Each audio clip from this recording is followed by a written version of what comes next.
Well, with today being the first full day of fall, our own WBKB reporter Lindsay Iadeluca went up to Knaebe's apple orchard to see just how this year's crop was doing after last year's disappointment.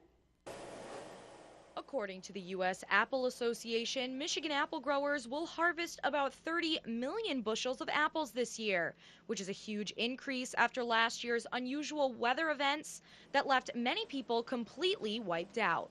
And today we're getting a closer look about how local agriculture is. I'm standing here with Dusty Knaebe, the owner of Munchy Crunchy Apple Farm. So Dusty, can you tell me a little bit about how this year's agriculture with the apples has gone?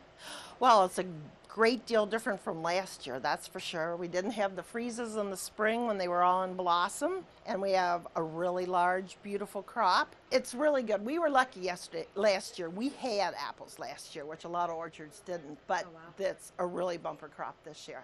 Knaebe's only produced about 35% of their usual crop last year, but this year it's a completely different story. This year's crop is an excellent crop, above and beyond what we normally would have, and primarily because last year was such a poor year.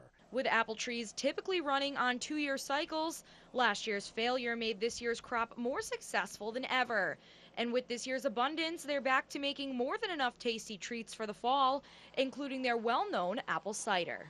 So whether it's making donuts, pressing cider, or even just simply picking an apple this fall, Knaebe's has a little taste of everything for everyone. Lindsay Iadeluca, WBKB News.